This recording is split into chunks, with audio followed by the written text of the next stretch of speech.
ठीक है, बिगिन कर रहे हैं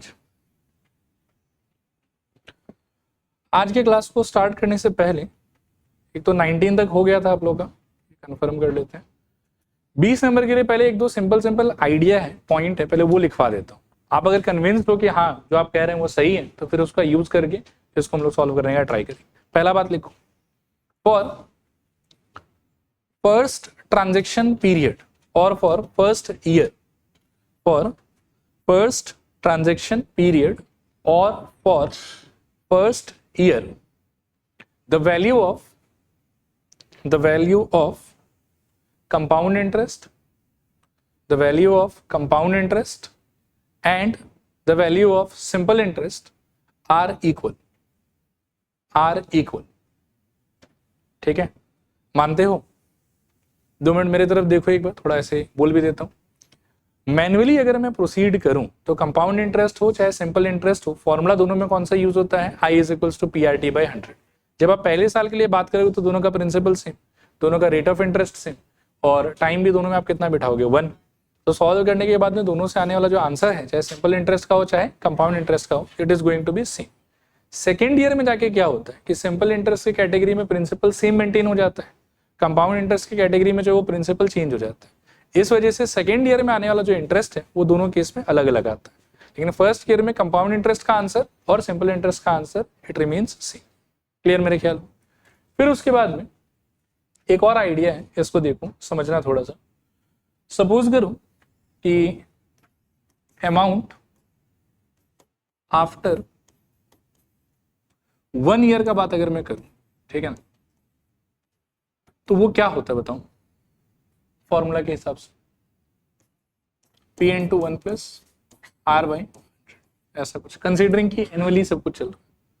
फिर अमाउंट आफ्टर 2 ईयर्स अगर सोचोगे तो क्या आएगा? P into 1 plus R/100 का स्क्वायर। फिर इन दोनों का अगर डिफरेंस लेते हो, P into 1 plus R/100 whole to the power 2 minus P into 1 plus R/100, ठीक है। ये बेसिकली है amount at the end of 2 years और ये बेसिकली है amount at the end of 1 year. ये जो वैल्यू आएगा ना, ये किसको रिप्रेजेंट करता है ये सोचो।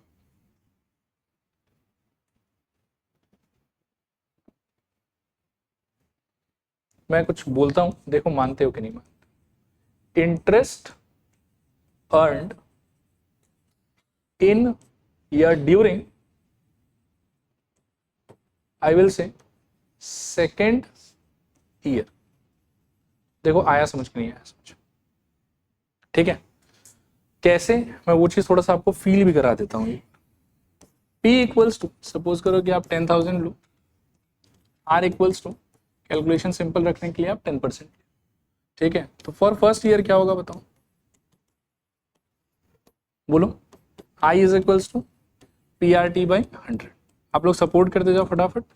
यहाँ 10,000 फिर इंटू R के जगह पर 10%, 1 अपॉन में 100, 0 0 गॉन, कितना आएगा बताओ? 1,000। अभी एक साल के एंड में जो अमाउंट आएगा वो कितना हो गया टेक्निकली? 10,000 प्लस 1,000 कितना हो गया बोलो? 11,000। कोई कंफ्यूजन इसके अंदर में? चलेगा। What about second year? For second year क्या होगा बताओ?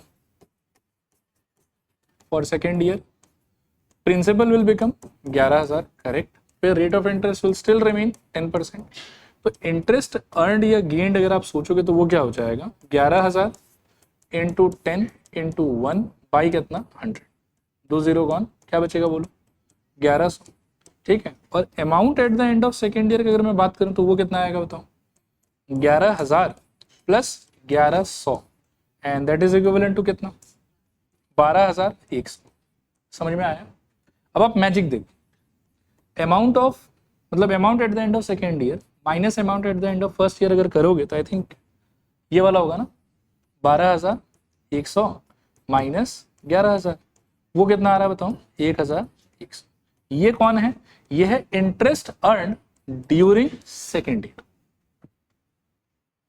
ठीक है। और ये एक बहुत ही मतलब इंपॉर्टेंट और पावरफुल आइडिया है, जैसे हम क्वेश्चंस को जो है वो सॉल्व कर सकते हैं। कई सारा क्वेश्चन है तो इसी फॉर्मूला या इसी प्रोफाइल पे बेस्ड होता है, ठीक है। Amount at the end of second year minus amount at the end of first year will be equal to interest earned in the second year या ड्यूरिंग सेकेंड ईयर। अच्छा, जरूरी नहीं कि ये यहीं पर सीमित रहे। मान लो कि ऐसा भी हो सकता है कि मैं इसके जगह पर इसको ट्राई करूं और आप मेरे को बताओ कि क्या होगा उसका इंपैक्ट। A3 माइनस A2 करूं तो टेक्निकली मैं क्या कर रहा हूं, amount at the end of 3 years या amount after 3 years minus amount after 2 years, ये एक वैल्यू होगा और वो क्या रिप्रेजेंट करेगा वो बताओ आप मेरे को। Interest earned in third year या interest earned during third year, नहीं आया समझ। इसको मैं एक बार के लिए I3 बोल के ऐसे रिप्रेजेंट कर चलेगा। फिर नेक्स्ट सपोज अगर कहीं पर A4 माइनस A3 लिखा हो, क्या इंटरप्रिटेशन होगा इसका, I4। और एक बार डिटेल में बताओ, ये amount at the end of 4 years, ये amount at the end of 3 years या थर्ड ईयर, और इनका जो डिफरेंस है that will give me interest earn during 4th year. नहीं आया समझो, क्लियर है पक्का, श्योर। ऐसे एक रैंडम बोलता हूं लास्ट, इसके बाद में फिर हम क्वेश्चंस करेंगे, ठीक है। A100 माइनस A99 क्या हो जाना चाहिए, I100। और मेरे को पार्ट का मीनिंग बताओ। A100 का meaning amount at the end of 100 years, A99 का meaning amount at the end of 99 years. इनका difference is equals to I100 meaning interest earned during 100th year. और एक चीज याद रखना कि interest earned during second year और interest earned in 2 years, इन दोनों में डिफरेंस है, ये दोनों सेम नहीं। Interest earned during second year, अगर मान लो कि मैं इस एग्जांपल में देख लूं एक बार के लिए, ठीक है, कहाँ गया एग्जांपल, यही है ना शायद, हाँ। Interest earned during second year will be 1100, interest earned in 2 years will be 1000 plus 1100 which is equals to 2100। Mix मत करना ही तो चलेगा, आया समझ। तो लिखो, पहला शायद आपने ये लिखा कि फर्स्ट ईयर के लिए कंपाउंड इंटरेस्ट का वैल्यू और सिंपल इंटरेस्ट का value is going to be same. फिर नेक्स्ट पॉइंट में लिखो, आपने ये वाला फॉर्मेट लिख लो, A2 minus A1 is equals to I1। Interpretation नहीं लिखा रहा हूं मैं, चलेगा ना। A2 minus A1 is equals to I1। फिर इसके नीचे लिख लो similarly, sorry mistake, is equals to I2, yes. A2 minus A1 is equals to I2, ठीक है। फिर नेक्स्ट लिखो A3 minus A2 is equals to I3, A3 minus A2 is equals to I3, A4 minus A3 is equals to I4, ठीक है, and so on. Clear पक्का। अब एक बहुत ही प्यारा सा क्वेश्चन है इस आइडिया पे बेस्ड, इसको पढ़ो और करते हैं फिर इसको। देखना इसको, ये कह रहा है the compound interest calculated yearly, बढ़िया बात है, on a certain sum of money, मतलब principal, for the second year. Base line को समझो, फॉर 2 इयर्स नहीं बोल रहा है, फॉर द सेकेंड ईयर, मतलब एग्जैक्टली सेकेंड ईयर में जो भी अर्न हो रहा है उसका बात कर रहा है कि उसका वैल्यू कितना बताओ, 880। तो इसके लिए हम क्या इक्वेशन बना सकते हैं, amount in 2 years minus amount in 1 year is equals to interest for second year. लिखो, सीधा लिख दो, A2 minus A1 is equals to I2. This implies P into 1 plus R by 100 to the power 2 minus P into 1 plus R by 100 is equals to मेरे ख्याल में 880. This implies, अच्छा अब एक बार थोड़ा सा लोग बोर्ड पे ध्यान देंगे, इन दोनों में से आप सजेस्ट करो कॉमन क्या ले सकते हो। एक तो P ले सकते हो, एक ले सकते हो आप 1 plus R by 100, very good. बचेगा क्या, हाँ गलत बोल रहे हो क्या, इधर स्क्वायर है, अच्छा हाँ ठीक है, my bad. 1 plus R by 100 minus 1, correct, equals to 880। 1 cut गया यहाँ से, this implies P into 1 plus R upon 100 into again R upon 100 is equals to 880, equation number, चलेगा। नेक्स्ट एक और इंफॉर्मेशन है कि for third year the interest earned is supposed to be 968. How should we interpret this? A3 minus A2 is equals to कितना, 968। A3 का ये चलो ठीक है I3, बढ़िया आदत हो गया, ऐसे ही होना चाहिए। So A3 का फॉर्मूला बोलो, P into 1 plus R by 100 whole to the power 3 minus P into 1 plus R by 100 whole to the power 2 is equals to 968। Common क्या ले सकते हो, p into 1 plus R by 100 to the power 2, अंदर बचेगा 1 plus R by 100 minus 1 is equals to 968, 1 1 गया, this implies p into 1 plus R by 100 to the power 2 bracket के अंदर r by 100 is equals to 968, equation number 2। ठीक है, अब ना अपने इक्वेशन 1 और इक्वेशन 2 को ध्यानपूर्वक आप देखो, और देखने के बाद में आपको याद आएगा कि p r by 100 p r by 100 ये दोनों में सेम सेम लग रहा है, और ये चिपका हुआ कैसे है, एडिशन सब्ट्रैक्शन से कि मल्टीप्लीकेशन से, मल्टीप्लीकेशन से। तो इस टाइप के सिचुएशन में इनको एलिमिनेट करने का सही तरीका क्या हो सकता है कि इन दोनों इक्वेशन को आप डिवाइड कर दो। ऐड सब्ट्रैक्ट करोगे तो वो कटेगा नहीं, वो हटेगा नहीं, ठीक है, लेकिन आप अगर डिवाइड कर लोगे तो कट जाएगा और हट जाएगा। आओ देखते हैं। So equation 2 divided by equation 1 implies क्या हो जाएगा, सोचो, p into 1 plus R by 100 whole to the power 2 into R by 100 upon में p into 1 plus R by 100 एक बार और इंटू एक और R by 100 is equals to 968 by 880, p r by 100 r by 100 1 plus R by 100 1 plus R by 100, so 1 plus R by 100 is equals to, I think ये cut के कितना आएगा बताओ, नीचे मेरे ख्याल में 10 होना चाहिए और ऊपर मेरे ख्याल में कितना होना चाहिए, 11 होना चाहिए, चेक करो तो एक बार काट के चेक करो। तो r बाई 100, हाँ आराम से, r by 100 is equals to 1 by 10 0 0 1 r equals to 10%। एक बार चेक कर लो क्या r 10% आ रहा है क्या। अच्छा, ये जो r आया है अपना, इसका क्या कर सकते हैं बताओ, इसको किसी एक में डाल दो, मैं इक्वेशन 1 में डाल देता हूं। तो 1 में क्या था आपके पास, p into 1 plus R by 100 का एक फैक्टर था इंटू आर बाई 100 का एक और फैक्टर था, उस तरफ शायद 880 था क्या। सो दिस एम्प्लाइज p इंटू, अच्छा इसमें 10 डालोगे तो 1 प्लस 10 बाई 100 ऐसा, इसमें भी 10 डालोगे तो 10 बाई 100 ऐसा, this equals to 880 0 0 1 0 0 1, so p into I think 11 by 10 into 1 by 10 is equals to 880, 11 से 8 80 और यहाँ से p equals to I think 8000।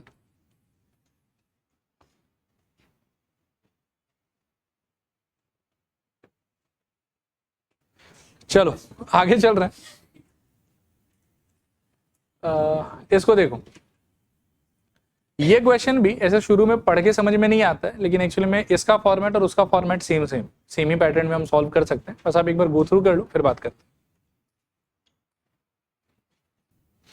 देखो ये क्या बोल रहा है, ये कह रहा है कि the compound interest on a sum of money for 2 years is मिला के इतना, and the simple interest on the same sum of money for the same period of time at the same rate is it, find the sum यानी कि principal and the rate of interest यानी कि are. ठीक है, अभी इसमें मेरा idea ये है, देखो कि जैसे 2 साल के लिए सिंपल इंटरेस्ट कितना है आपका 400, ठीक है, और सिंपल इंटरेस्ट का एक प्रॉपर्टी है कि फर्स्ट ईयर का जितना आएगा सेकेंड ईयर का भी उतना ही आएगा, थर्ड ईयर का भी उतना ही आएगा, फोर्थ ईयर का भी उतना ही आएगा। तो 2 साल का मिला के यदि 400 है तो 1 साल का कितना रहा होगा 200, और क्या ऑप्शन है उसके पास। नेक्स्ट आइडिया मेरे पास में ये है कि सिंपल इंटरेस्ट फर्स्ट ईयर के लिए और कंपाउंड इंटरेस्ट फर्स्ट ईयर के लिए सेम होता है। तो यदि सिंपल इंटरेस्ट 200 तो कंपाउंड इंटरेस्ट भी 200, फिर 2 साल का मिला के कंपाउंड इंटरेस्ट यदि 410 और फर्स्ट ईयर का यदि 200 तो सेकेंड ईयर का कितना रहा होगा मैन्युअली 210। तो सेकेंड ईयर का कंपाउंड इंटरेस्ट आपको पता चल गया, एक इक्वेशन वहां से बन जाएगा, और दूसरा इक्वेशन आपका बन जाएगा इस बात का कि फर्स्ट ईयर का सिंपल इंटरेस्ट आपका कितना है 200। फिर उन दोनों को सॉल्व करेंगे, साइमल्टेनियसली आंसर आ जाएगा। ठीक है, लिखो SI for 2 years, SI for 2 years is equals to कितना 400। आप लिख लो, मैं कुछ लिख नहीं रहा हूं। SI for 2 years is equals to 400, फिर लिखूं therefore SI for first year, SI for first year is equals to, आप बताओ 200, 400 बाई 2 इक्वल्स टू 200, 200। फिर लिखो therefore CI for first year, CI for first year is equals to कितना 200, therefore CI for second year, CI for second year is equals to कितना 410 minus 200, 410 minus 200 this is equals to 210। ठीक है, अभी इसी बात को ना हम आगे थोड़ा सा और पुश करेंगे। हाँ, CI फॉर सेकेंड ईयर जो है एज पर फॉर्मूला वो होना चाहिए A2 minus A1 is equals to 210, right. फिर A2 के जगह पर हम डाल सकते हैं P into 1 plus R upon 100 to the power 2 minus P into 1 plus R upon 100 is equals to 210। दोनों में से कॉमन कॉमन खेलोगे तो P into 1 plus R by 100 common आ जाएगा आपका, अंदर बचेगा 1 plus R upon 100 minus this is equals to 210। 1 से 1 गया, P into 1 plus R by 100 into R by 100 is equals to 210, equation number 1 चलेगा यहाँ पर।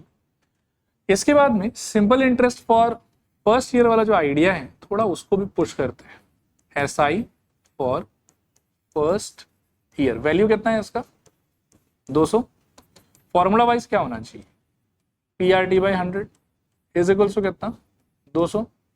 इसमें P को P छोड़ दो, R को R छोड़ दो, T के जगह पर क्या ले सकते हो 1 बाई 100 इज इक्वल्स टू कितना 200। This implies PR is equals to कितना आई थिंक 20,000, सही कह रहा हूँ क्या, इक्वेशन नंबर 2 चलेगा। ठीक है, अब मैं कुछ कह रहा हूं, आप देखो कि आपको जो अप्रोप्रिएट लगे वैसे मैं आगे बढ़ जाऊं। यहां पर भी I think I can go for equation 1 divided by equation 2। ठीक है, एक ऑप्शन मेरे पास वो है।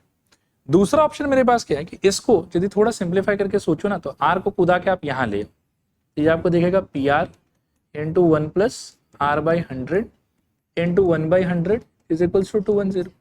And you can think like कि यार PR का तो वैल्यू है मेरे पास, तो PR के वैल्यू को PR के पोजीशन पे प्लेस कर दो, उससे भी हो सकता है। डिवाइड करके भी आ जाएगा, कोई इशू नहीं है, कट जाएगा PR और फिर आप फर्दर आपका आंसर आ जाएगा। और PR का वैल्यू रिप्लेस करके भी आ जाएगा, तो मैं एक बार रिप्लेसमेंट का ही ट्राई कर लेता हूँ इसमें। ठीक है, क्योंकि डिवाइड करने पे काफी बल्कि सा एक एक्सप्रेशन मेरे को लिखना होगा। हाँ, तो PR का वैल्यू रिप्लेस करोगे तो उसके लिए स्टेटमेंट दोगे कि 2 in 1 इम्प्लाइज, मेरे ख्याल में PR के जगह पर 20,000 इंटू 1 प्लस R बाई 100 का एक फैक्टर और इंटू 1 बाई 100 का एक और factor is equals to it was 210। ठीक है ना, 1 2 1 2 दिस एम्प्लाइज, अच्छा एक और कट जाएगा शायद, और इस 20 को उस साइड धक्का मार दो, so 1 plus R upon 100 is equals to 21 by 20, 1 को उधर ले चलो तो R upon 100 is equals to I think 1 by 20 और 20 से इसको काटो तो 5, this implies R equals to 5%। फिर ये जो आया हुआ 5% है इसको आप इक्वेशन नंबर 2 में यूज करो। 2 में था PR is equals to I think 20,000, right. So P into 5 is equals to 20,000, 5 से 20,000 काटो तो मेरे ख्याल में 4, P इज इक्वल्स टू कितना आ गया आपका 4,000,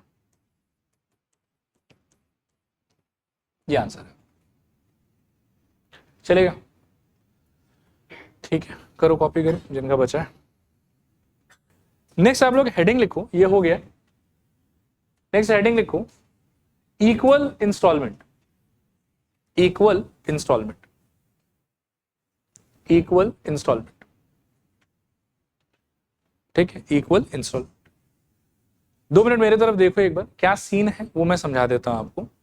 आप सपोज करो कि किसी से 1 लाख रुपया उधार लेते, ठीक है, और बोलते हो कि आप 3 साल में उसको रिपे करो। ठीक है, अभी रिपेमेंट का तरीका आपका 2 हो सकता है, या तो 1 लाख रुपया लिया, 3 साल तक 1 रुपया भी रिटर्न नहीं किया, 3 साल के एंड में डायरेक्टली 1 लाख रुपया प्लस 3 साल का होने वाला इंटरेस्ट दोनों मिला के जो भी अमाउंट होता है आप जाओ जाके रिपे कर दो, बात खत्म। वो एक आइडिया होता है। और इस टाइप के सिचुएशन को हैंडल करने के लिए हमारे पास में फॉर्मूला है A is equals to P into 1 plus R by 100 to the power T। फिर अगर सपोज करो कि वही हाफ ईयरली, क्वार्टरली, अगड़म बगड़म कोई बात अगर है तो उसके लिए K का प्लेसमेंट है हमारे पास, क्या R बाय 100 इंटू K कर देंगे और ऊपर T के जगह पर हम K इंटू T ले लेंगे। ठीक है, लेकिन सपोज करो कि आप ना किसी दूसरे ही सिस्टम में पेमेंट करने का विचार कर रहे हैं, आप बोल रहे हो कि ठीक है 3 साल में पैसा देंगे, लेकिन 3 साल के एंड में डायरेक्टली 3 साल का पैसा नहीं देंगे। पेमेंट का मोड ऐसा रहेगा कि 1 साल के एंड में एक अमाउंट रिपे कर देंगे, सेकेंड ईयर के एंड में एक अमाउंट रिपे कर देंगे, थर्ड ईयर के एंड में भी एक अमाउंट रिपे करेंगे, साथ ही साथ जितना अमाउंट फर्स्ट ईयर के एंड में रिपे करेंगे उतना ही अमाउंट सेकेंड ईयर के एंड में भी रिपे करेंगे, उतना ही अमाउंट थर्ड ईयर के एंड में भी रिपे करेंगे। तो ये जो स्पेशल कंडीशंस लगा के जो आप ट्रांजेक्शन करोगे ना, इसको बोला जाता है इक्वल इंस्टॉलमेंट का कंडीशन। ठीक है, इसका एक एप्लीकेशन आप समझो कि ईएमआई भी होता है, उसमें आप पेमेंट मंथली मंथली करते हो। लेकिन अभी जो इक्वल इंस्टॉलमेंट का सिचुएशन आप देखोगे, उसमें आप पेमेंट तो करोगे इक्वल अमाउंट का, लेकिन ईयरली फॉर्मेट। जैसे 5 साल में अगर आपको रिपे करना है 5 इंस्टॉलमेंट में, तो पहला इंस्टॉलमेंट फर्स्ट ईयर के एंड में, दूसरा इंस्टॉलमेंट सेकेंड ईयर के एंड में, तीसरा इंस्टॉलमेंट थर्ड के एंड में, चौथा इंस्टॉलमेंट फोर्थ के, पांचवा इंस्टॉलमेंट फिफ्थ के। उस फॉर्मेट में आप रिपेमेंट करोगे। तो यदि आप इतना सारा टर्म्स एंड कंडीशंस लगा के ट्रांजेक्शन को प्लान करते हो, तो उस टाइम पर सिंपल बात यह है कि a is equals to p into 1+r/100 to the power t का फॉर्मूला वैलिड नहीं होता। उस आइडिया का एप्लीकेशन तब हो सकता है जब आप पूरा का पूरा amount including the principal and the interest उसको इकट्ठा पूरे पीरियड के एंड में रिपे करते हो, then you can use that formula. But if you plan to make the payment part wise, कि थोड़ा अभी देंगे, थोड़ा फिर 1 साल बाद देंगे, थोड़ा फिर और 1 साल बाद देंगे, और ऐसे कर करके 5 इंस्टॉलमेंट में, 6 इंस्टॉलमेंट में रिपे करेंगे, and also the value of all the installments must be same. अगर ये सारा का सारा टर्म्स एंड कंडीशंस आप इंपोज कर देते हो, तो उस केस में there is a new formula that you should learn. वो ये है कि जितना पैसा आप उधार लिए वो लोन अमाउंट हो गया आपका, हर एक साल के एंड में जो अमाउंट आप एज ए इंस्टॉलमेंट पे कर रहे हो वो हो गया आपका पी। ये थोड़ा कंफ्यूजिंग है कि पी को जनरली हम तो प्रिंसिपल सोचते थे, लेकिन ये लोन वाले सिचुएशन में, इक्वल इंस्टॉलमेंट वाले सिचुएशन में पी का इंटरप्रिटेशन है कि the amount of the installment that you are paying, ठीक है, इनटू 1/1+r/100। r हो गया आपका रेट ऑफ इंटरेस्ट, जिस रेट से आपसे चार्ज किया जाएगा, पावर में 1, पावर में 2, पावर में 3। अभी ये फ्रैक्शन कितने बार लिखना है, दैट विल डिपेंड कि कितने इंस्टॉलमेंट में, ये कितने साल में आप पैसा रिपे करना चाह रहे हैं। अगर आप पैसा 3 साल में रिपे करना चाह रहे हो तो यहाँ पर हम ब्रैकेट लगा देंगे। आप अगर 2 साल में रिपे करना चाह रहे हो, हम यहाँ पे ब्रैकेट लगा देंगे। 1 साल में रिपे करना चाह रहे हो, हम यहाँ पे ब्रैकेट लगा देंगे। 10 साल में रिपे करना चाह रहे हो तो पावर 10 तक लिखेंगे, ठीक है। 20 साल में रिपे करना चाह रहे हो तो हम पावर 20 तक लिखेंगे। बोलो आया समझ कि नहीं आया समझ? इज द डिफरेंस क्लियर कि कब आपको a equals to p into 1+r/100 use करना है पावर t, और कब आपको ये यूज करना है? क्या डिफरेंस है दोनों के बीच में बताओ एक बार। उसमें पूरा रिपेमेंट इकट्ठा एक साथ होगा, कब होगा? पीरियड के एंड में होगा। इसमें पेमेंट हर साल होगा, इंस्टॉलमेंट में होगा, और हर इंस्टॉलमेंट का वैल्यू आपस में क्या रहेगा? इक्वल। नहीं आया समझ? क्लियर है पक्का? देख लिया इसको, सारा पार्ट का मतलब समझ में आ गया, ठीक है। क्वेश्चंस करते देखो एक बार, क्या देता लो, लिख लो।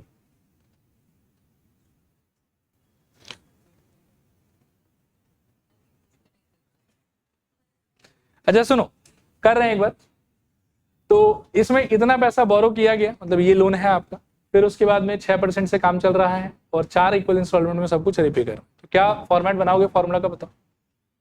3254 इज इक्वल्स टू इंस्टॉलमेंट का वैल्यू इनटू। अच्छा यहाँ एक चीज का कैच देखो, फॉर्मूला में ये है ना 1+r/100 नीचे लिखा हो, तो आप एक बार 1+r/100 का वैल्यू बगल में खुद ही कैलकुलेट कर लो, इससे आपका कैलकुलेशन थोड़ा कम हो जाएगा। हाँ, r/100 मतलब कितना?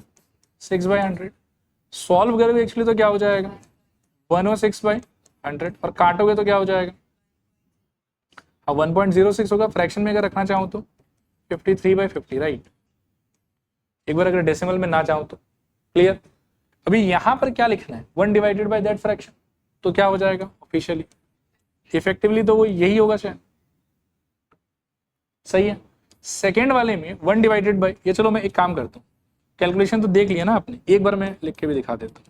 ऐसा होना चाहिए इसको एक्चुअली, ठीक है। नहीं गलत बोल रहा हूँ क्या?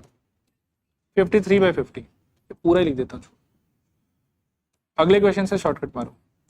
इसके पावर में 1 होना चाहिए, प्लस 1/1+6/100, सेम नंबर के पावर में 2, plus dot dot dot, last वाला 1/1+6/100 के पावर में कितना? 4, ठीक है। P इंटू इफेक्टिवली इसका वैल्यू कितना आ रहा था मेरे? 53/50, तो उल्टा करके क्या हो जाएगा? 50/53। अगले वाले में इसी का रहेगा स्क्वायर, 50/53 का स्क्वायर। उसके नेक्स्ट वाले में 50/53 का क्यूब, और लास्ट वाले में 50/53 का पावर। फिर इसको देख के एक भूतिया चीज का याद आएगा आप लोग, ठीक है। ऐसे मैं उम्मीद नहीं कर रहा हूँ कि आपको फॉर्मूला याद होगा, बाकी मैं दिखा देता हूँ। Sn equals to a into 1 minus R power n upon में 1 माइनस आर होता था, अगर r का वैल्यू 1 से छोटा है। तो यहाँ हमारे r का वैल्यू 1 से छोटा है, तो हमको ऑब्वियसली इसी वाले फॉर्मूले से प्रोसीड करना होगा। क्या देखो 3254 इज इक्वल्स टू, ये मैं नए पेज पे लिख लेता हूँ, 3254 is equals to p times of, सोचना अब, हाँ a क्या है आपका 50/53, तो a का value 50/53 into 1 minus common ratio भी आपका उतना ही है 50/53 टू द पावर 4, 4 टर्म है, और 1 माइनस 50/53, ठीक है चलेगा। अब यहां से आगे सॉल्व करना है आप, 3254 is equals to p into 50/53, सोचते जाना ध्यान से। हाँ, इस पार्ट का simplification it will be 53/4 minus 50/4 by 53/4, ठीक है, और नीचे का कैलकुलेशन विल बी 3/53, एलसीएम लेके ये 53 स्वाहा, इसके आगे 3254 is equals to p into 50 by ये 3 इसके नीचे लाके चिपका दो, बोल देंगे इंटू 53/4 माइनस 50/4 बाई 53/4, ये छोटा सा कैलकुलेशन है। देखो इसका answer p is equals to 1017, ठीक है। अच्छा आगे बढ़ रहे हैं यहां से, वही लॉग वैल्यू ये सब दिया हुआ रहेगा, उसमें टाइम वेस्ट नहीं कर रहे, सब जैसे पहले किया वैसे करना है हम लोग, ठीक है। अगला क्वेश्चन देखो, पढ़ लो एक बार, देखो a car can be purchased at down payment of 3 lakh और at down payment of 1 lakh and 5 equal instalment, ठीक है। If the rate of interest of the car finance company is 20%, find the amount of annual instalment, मतलब कितने कितने का amount आपको हर साल के एंड में पे करना है, वो पूछ रहा है आपसे।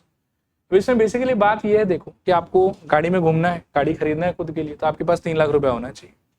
उस केस में कोई उधार का चक्कर नहीं, कोई इंस्टॉलमेंट का चक्कर नहीं।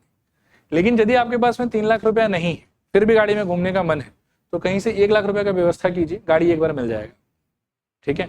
1 लाख रुपया जाके दे दीजिए आप, और इमीडिएटली आपके नाम पे जो कार कंपनी है वो 2 लाख रुपया क्या चढ़ा देगा, लोन, क्योंकि उसको तो कितना रुपया चाहिए था, 3 लाख रुपया, लेकिन आप उसको कितना रुपया दे रहे हैं, कितना शॉर्ट है आप, उतना का वो आपके नाम पे लोन इशू करते हैं, ठीक है। फिर आपने प्रॉमिस किया कि ठीक है उस लोन को, ठीक है, लोन का प्रिंसिपल कितना 2 लाख, और ऑब्वियसली कुछ ना कुछ उस पर इंटरेस्ट बनेगा, ठीक है।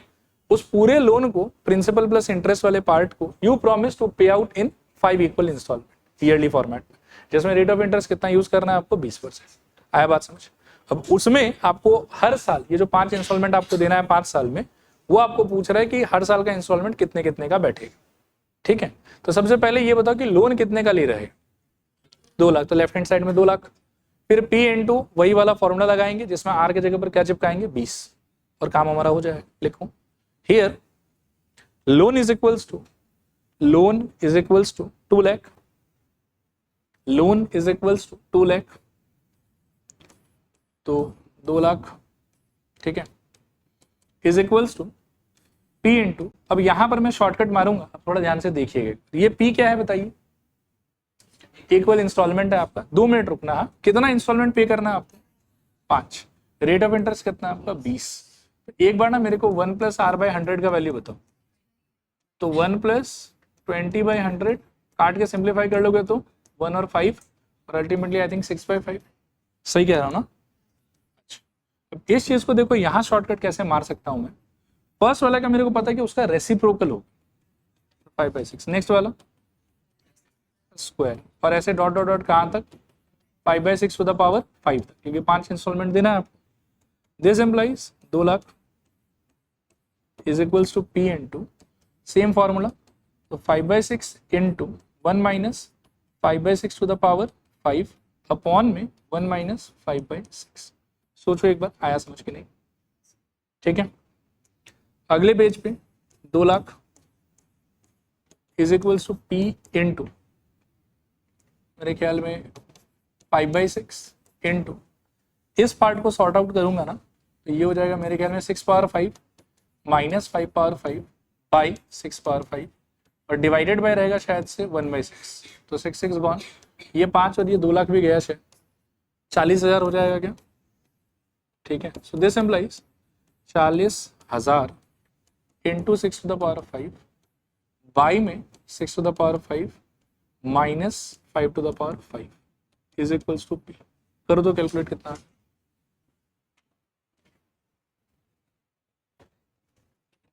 देख लो P इज इक्वल्स टू 668755।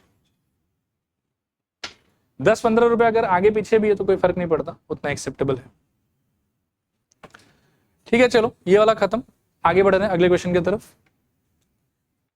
देखो इसको, देखो Mukesh borrows 20,000 on a condition to repay with compound interest 5% by annual installment of 2,000 each in how many years will the डेब्ट बी पेड ऑफ।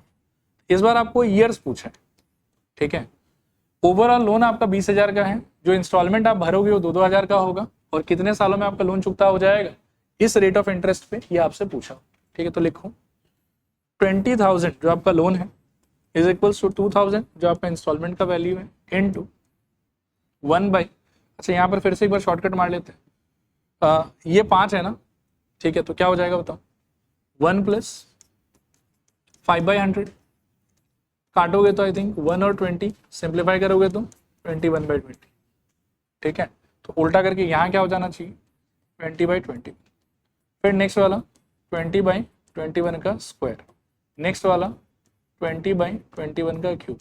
अच्छा बाकी क्वेश्चंस में मेरे को साल पता होता था कि कितने इंस्टॉलमेंट में मैं रिपे कर रहा हूँ, इस बार तो साल नहीं पता है मेरे को, तो डॉट डॉट डॉट कहाँ तक जाऊंगा, n तक, जहाँ पर n ऑब्वियसली क्या होगा मेरा ईयर्स, ठीक है। अब यहाँ पे 1 2 3 1 2 3 2 से 20 तो 10, this implies 10 is equals to, ध्यान से सोचना, 20/21 into I think 1 minus 20/21 to the power n whole thing upon 1 minus 20/20, GP का formula. So 10 is equals to 20/21 into 1 minus 20/21 to the power n, इसको सॉल्व करने पे आई थिंक 1/21 बचेगा यहाँ से, ठीक है। 21 गए और ये 0 और ये 0 भी गए, दिस एम्प्लाइज, यहाँ देख लो एक बार, ठीक है ना। अब ये जो छोटू सा 2 है आपका, ये इस तरफ चला जाएगा और उस तरफ जाके क्या बन जाएगा हाफ, तो यहाँ पर you are getting half is equals to, अच्छा नीचे सब समाप्त हो गया, कुछ बचा नहीं है कहीं पर भी, so 1 minus I think 20/21 to the power कितना n, चलेगा। इसको इधर ले आओ, इसको उधर ले जाओ, 20/21 to the power n is equals to 1 minus half का वैल्यू मेरे ख्याल में, ठीक है। अब यहाँ से सॉल्व करने के लिए you have to take log on both sides, तो इससे आ जाएगा देखो log of 20/21 to the power n is equals to I think log of half, ठीक है। दिस एम्प्लाइज n को बाहर कर लो, अंदर आएगा log of 20 minus log of 21 is equals to मेरे ख्याल में log of 1 minus log of, ये याद होगा आप लोगों को कि फ्रैक्शन जो है वो सब्ट्रैक्शन में चेंज हो जाता है। अच्छा इन सारे पार्ट्स का individually they have given us the values, ठीक है। इसका वैल्यू फर्स्ट वाले का अपने को दिया हुआ है n इंटू 1.3010 माइनस इसका दिया हुआ है इसका 1.3010, इसका 1.3222, 1.3123, और राइट हैंड साइड में log 1 का आंसर कितना होता था 0 और log 2 का आंसर 0.3010। अच्छा ये डिफरेंस एक बार चेक करो कितना आएगा, n into negative of I think 0.0212, क्या सोचो एक बार, 0, ठीक है। और उस तरफ शायद से सेम ही रहेगा, उस तरफ तो कोई चेंज आएगा ही नहीं, इट विल बी 0.3010, ठीक है। So this implies n is equals to minus 0.3010 3010 upon में minus 0.0212, negative negative gone, n equals to कितना 14.0, एक बार चेक कर लो तो 14.19 आता है शायद, ठीक है। तो 14.19 अगर आ रहा है तो हम बोलेंगे कि अप्रोक्सीमेटली 14 इंस्टॉलमेंट में ये खत्म हो जाएगा। देखो hence it will take 14 years approx to clear the loan. Hence it will take 14 years approx to clear the loan. Repeat करूं किसी पार्ट को कि हो जाएगा। नेक्स्ट एक हेडिंग लगाओ आप लोग, effective rate of interest. Effective rate of interest, effective rate of interest, ठीक है। एक सिचुएशन समझाता हूं, आप थोड़ा ध्यान से इसको देखो, ठीक है। सपोज करो कि किसी ने 10,000 रुपया बोरो किया है, या बोरो नहीं किया, मान लो कि लेंड की, उधार दिया है, ठीक है, और रेट ऑफ इंटरेस्ट उसको प्रॉमिस्ड है 10% से उसको मिलेगा। अब मेरे को एक काम करना है, और टाइम पीरियड भी आप ज़्यादा लंबा मत लो, 1 साल का ही लो, ठीक है। एक बार मेरे को देखना है कि एनुअली अगर ये ट्रांजेक्शन कराया जाए तो क्या सिचुएशन रहे, अमाउंट क्या होगा बताओ,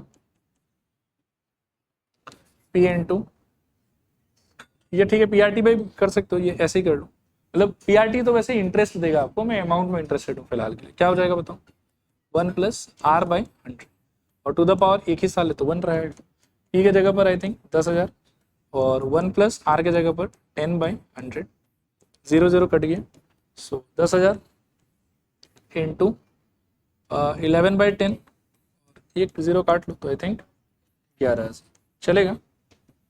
इसमें इंटरेस्ट कितना बना आपका, फाइन। इसी चीज को मान लो कि कोई बंदा हाफ ईयरली करता है, ठीक है, तो क्या होगा, अमाउंट क्या बनेगा उसके लिए, P इंटू 1 + R बाय बोलो 200 पावर में 2t, राइट। सो 10,000 इंटू 1 + 10/200, ठीक है, पावर में 2 × 1, 0 गॉन, 10,000 इंटू बोलो 21/20 टू द पावर 2, राइट। तो 10,000 एक बार करके देखो तो कितना आ रहा है, 21/20 इंटू 21/20, 0 एक बार कट जाएगा, और जो 100 होगा उसको भी आप 4 से काट के 25 कर सकते हो, देखो कितना है, ये 11,025 पॉइंट में कुछ है, एग्जैक्टली इतना आ रहा। चलो बढ़िया। अब ना दोनों सिचुएशन में मैं कुछ समझाता हूँ आपको, आप इसको थोड़ा समझने का ट्राई करना बढ़िया से। फर्स्ट वाले में जो आपका इंटरेस्ट बना वो एग्जैक्टली 1,000 रुपया था, राइट। सेकेंड वाले में इंटरेस्ट कितना बन रहा है आपका 1125, 10 मतलब 1,025, 1025 चलेगा यहाँ तक। अभी मैं अगर ये देखूं कि इंटरेस्ट का रेट मेरे को क्या अर्न हुआ, ठीक है, फर्स्ट केस के अंदर, तो उसका तरीका क्या होगा, interest earn that is 1000 divided by principal invested that is 10,000 into 100, यही तो तरीका होता था परसेंटेज निकालने का किसी भी चीज। काट वाट के क्या होगा बताओ, सब कट, एक बच गया 0, तो 10%, जो कि सही है, होना चाहिए था। 10% प्रॉमिस भी था और 10% अल्टीमेटली मेरे को मिला भी है रिटर्न, बढ़िया। सेकेंड वाले में लेकिन क्या है, जो आपका इंटरेस्ट अर्नड है वो कितना है 1025, इन्वेस्ट आपने कितना किया था 10,000, और इनटू क्या करोगे 100, तो 0 गॉन। यहां पर आप देखोगे 10.25 आया, बात समझो। तो चक्कर क्या है, देखो कि कोई भी पैसा किसी भी रेट ऑफ इंटरेस्ट पे और किसी भी एक पर्टिकुलर टाइम पीरियड के लिए जब एनुअली के फॉर्मेट में जाता है, ये कंपाउंडिंग उसका कम होता है, ठीक है, तो उस केस में जो भी प्रॉमिस रेट ऑफ इंटरेस्ट है ना, इफेक्टिवली लास्ट में आपको उसी रेट ऑफ इंटरेस्ट से इंटरेस्ट मिलता है, ठीक है। लेकिन अगर आप सपोज करो कि सेम टाइम पीरियड में कंपाउंडिंग एनुअली ना करके half yearly, quarterly, monthly, daily, उस फॉर्मेट में अगर आप चले जाते हो, तो जो आपका प्रॉमिस रेट ऑफ इंटरेस्ट है एट द एंड आपको जाके इंटरेस्ट उससे भी थोड़ा और ज्यादा रेट से मिलता है, वो मैंने इस एग्जाम्पल के थ्रू आपको समझाने का ट्राई किया कि सेम एग्जाम्पल है, same principal, same rate of interest, same time. Annually करोगे तो जो 10% का प्रॉमिस हुआ था एक्चुअल में भी आपको 10% के हिसाब से ही इंटरेस्ट मिला है। लेकिन अगर आप इसी चीज को हाफ ईयरली कर देते हो तो प्रॉमिस हुआ था 10% के हिसाब से और मिला है इफेक्टिवली कितने परसेंट के हिसाब से, 10.25। इसी चीज को सपोज करो कि हाफ ईयरली से आप अगर क्वार्टरली में शिफ्ट करोगे ना तो हो सकता है कि वो 10.25 से बढ़ के 10.5 हो जाए। मंथली में करोगे तो क्या पता 10.7 या 10.75 हो जाए। डेली में करोगे क्या पता 12 ही हो जाए, आए बात समझ, लेकिन वो बढ़ जाएगा। तो यही जो चीज है ना कि प्रॉमिस किया हुआ कुछ और था लेकिन कंपाउंडिंग एक साल में ज्यादा बार करने की वजह से मिला उससे ज्यादा है। तो ये जो मिला है ना इसको बोला जाता है इस सिचुएशन का इफेक्टिव रेट ऑफ इंटरेस्ट। ठीक है, और जो ईयरली फॉर्मेट में आपको प्रॉमिस्ड था वो उसको बोला जाता है नॉमिनल रेट ऑफ इंटरेस्ट। फिर रिपीट करता हूं, जो ईयरली फॉर्मेट में प्रॉमिस्ड था आपको वो रहेगा आपका क्या, नॉमिनल रेट ऑफ इंटरेस्ट। और जो आपको इफेक्टिवली मिला है उस सिचुएशन में वो ऑब्वियसली कंपाउंडिंग ज्यादा करने की वजह से प्रॉमिस्ड से थोड़ा ज्यादा ही होगा। ठीक है, इसको क्या बोला जाएगा, effective rate of interest. This was understanding of effective rate of interest. बाकी क्वेश्चंस करने के लिए ये एक फॉर्मूला है, इसको आप कॉपी कर लीजिए। RE is equals to 1 plus R divided by 100K whole to the power K minus 1, where K is equals to number of transaction in 1 year।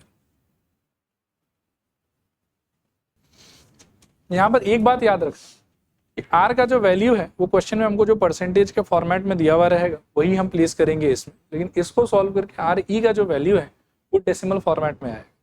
तो परसेंटेज में अगर कन्वर्ट करने का मन है आपका तो आप 100 से मल्टीप्लाई कर देना। ठीक है, अभी देखो इस क्वेश्चन को।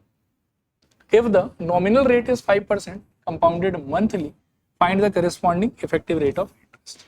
So RE is equals to, it should be 1 plus R divided by 100K to the power K minus 1। अगर मैं गिवन वैल्यूज को प्लेस करूं तो 1 प्लस R के जगह पर कितना है 5%, 5 बाई 100 इंटू के, और K मंथली है तो 12, तो कितना हो जाएगा 1200 टू द पावर में भी क्या रहेगा 12 माइनस।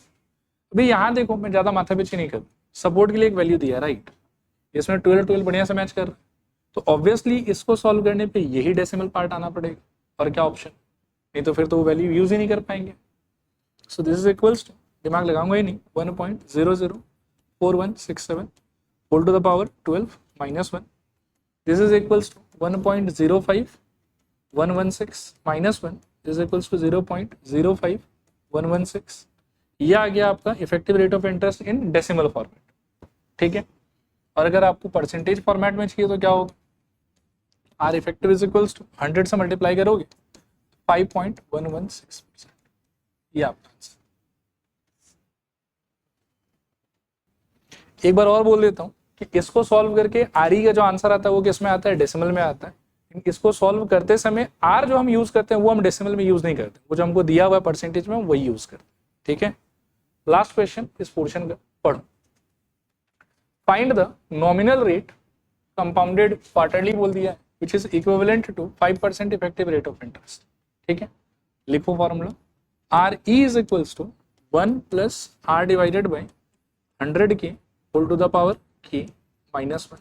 वैल्यूज प्लेस करोगे तो आर ई आपको दिया हुआ है राइट 5%, लेकिन एक कैच, वो परसेंटेज वैल्यू है। इस फॉर्मूला में क्या लगता है, डेसिमल वैल्यू, तो आपको 5/100 दैट इज 0.05 यूज करना है यहाँ पे, is equals to 1 plus R divided by quarterly है तो के जगह पर 4 तो 400, ऊपर आ जाएगा मेरे ख्याल में K माइनस 1 यहाँ आके इसमें जुड़ जाएगा तो 1.05 is equals to I think 1 plus R by, अच्छा ये थोड़ा मैंने गलत कर दिया, K की जगह 4 लगा सकते हैं, R by 400 to the power कितना 4।